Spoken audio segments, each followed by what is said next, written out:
साधने की कोशिश हुई है? एनडीए के दूसरे साथियों में केवल तेलुगु देशम के ये हैं, नायडू साहब हैं बड़े लोगों में, जिनके समर्थन पे ये टिकी हुई है। तो नायडू साहब को काफी कुछ दे चुके हैं ये, और दे रहे हैं, अभी भी दे रहे हैं। एक जो बड़ी चीज दे रहे हैं वो ये दे रहे हैं कि नायडू साहब वाईएसआरपी के सांसदों को तोड़ने के लिए ईडी का उपयोग कर रहे हैं। आप देख रहे हैं कि किस तरह से वाईएसआर पार्टी के सांसद, उनके खिलाफ ईडी की तमाम सेंट्रल एजेंसीज की कार्रवाई हो रही है, और वो अपनी राज्यसभा की जो सीटें हैं वो छोड़ रहे हैं। उनकी जगह तेलुगु देशम की को जगह मिल सकती है। अमरावती के लिए काफी पैसा दे चुके हैं और काफी चीजें दे रहे हैं, और पूरी तरह से आप जो सरकार है वो जैसा वो चाहते हैं वैसा हो जाता है। नायडू साहब, और नायडू साहब की जो सबसे बड़ी खूबी है वो ये कि उनको दिल्ली की कोई आकांक्षा नहीं है। उनको केवल एक ही चीज है कि वो अपने विरोधी जो है वाईएसआर पार्टी के जो नेता हैं उनको, जगन को पूरी तरह से खत्म कर दें।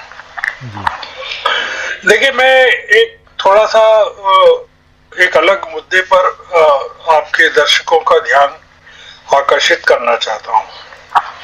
हालांकि वो नॉन पॉलिटिकल है, पर वो सचेत करना जरूरी है। वो ये है कि भारत और अमेरिका के बीच में एक कॉन्फ्रंटेशन चल रहा है ऑलरेडी, और उसका संबंध मोदी जी की यात्रा से बहुत जबरदस्त है। जो अमेरिका की यात्रा पर वो जाएंगे या नहीं जाएंगे, जाएंगे तो क्या करेंगे, और वो पेरिस क्यों जा रहे हैं, वो ट्रंप से मुलाकात के लिए बेसिकली जा रहे हैं कि एक इनिशियल डायलॉग वो ट्रंप से मुलाकात का हो। संक्षेप में अगर कहना हो तो ट्रंप का इस समय सबसे बड़ा दबाव भारत पर है कि वो ब्रिक्स को तोड़ दे। अगर आप देख रहे हो कि ब्रिक्स के खिलाफ ट्रंप का जो ताजा बयान है कि डॉलर के पैरेलल कोई इकोनॉमी आप या कोई करेंसी नहीं चलाएंगे, और जो ब्रिक्स के देश हैं जो पूरा का पूरा, जिसमें Brazil, China, Egypt, Ethiopia, India, Iran, south Africa, Russia, ये तमाम देश हैं। तो ट्रंप इस समय संकट में है कि नाटो के देश उनसे विद्रोह कर रहे हैं, और मोदी जी यहाँ ब्रिक्स को मजबूत कर रहे हैं और चीन से जबरदस्त दोस्ती कर रहे हैं। हमारे दर्शक अगर फॉलो कर रहे हो तो हमारे विदेश मंत्री अभी गए थे, बीजिंग गए थे, तो भारत और चीन के बीच में डायरेक्ट फ्लाइट शुरू हो रही है। मानसरोवर खोल दिया गया है, खोल रहे हैं, चीन खोल रहा है।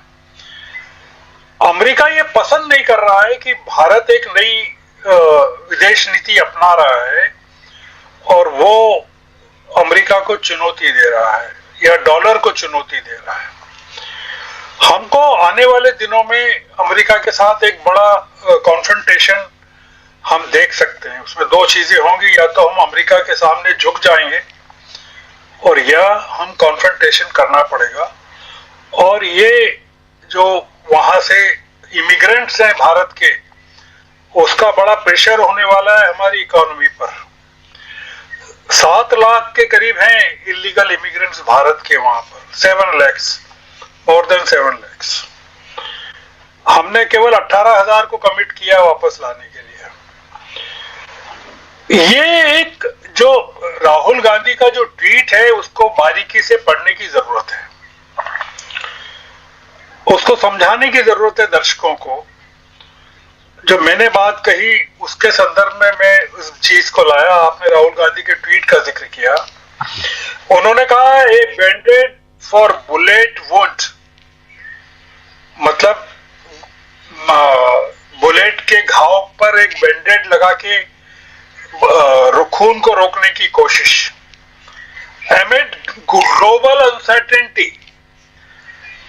अनसर्टेनिटी के बीच में सॉल्विंग अवर इकोनॉमिक क्राइसिस डिमांडेड ए पैराडाइम शिफ्ट।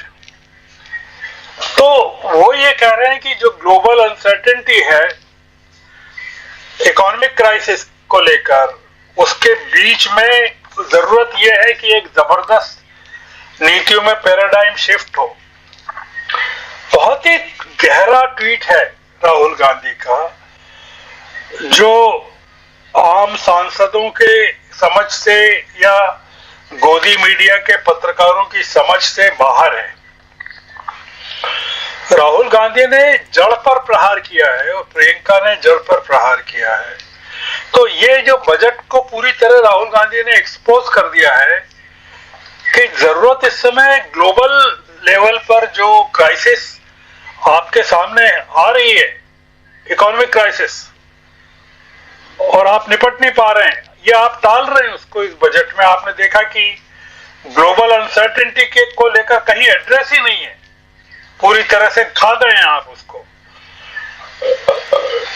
शेयर बाजार में बहुत बड़ा धक्का पहुंचने वाला है। ऑलरेडी इकोनॉमिक सर्वे में कहा गया है कि शेयर मार्केट में जो करेक्शन होगा या हो रहा है वो बहुत जबरदस्त करेक्शन हो रहा है, आगे भी और होगा।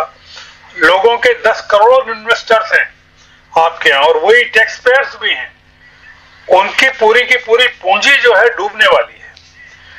तो ये बजट, जैसा मैंने शुरू में कहा था, कई चीजों को खा गया, पूरी तरह से चबा गया।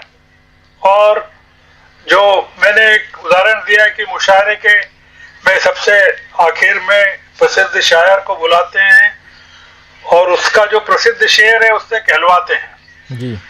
तो ये इन्होंने आखिर में आके वही किया, जो इनकम टैक्स के स्लेब का शेर पढ़ा, और आपने देखा कि जैसे ही उन्होंने इनकम टैक्स की बात कही, अगर आप अपने दर्शकों को विजुअल बताएं तो संसद में किस तरह से तालियां बजी, मोदी मोदी मोदी के नारे लगे, मेजें थपथपाई गई, और सबसे ज्यादा जोर से अगर कोई मेजें थपथपा रहा था तो वो मोदी जी थपथपा रहे थे। वो सीधे हाथ से नहीं थपथपा रहे थे, उल्टे हाथ से थपथपा रहे थे जी।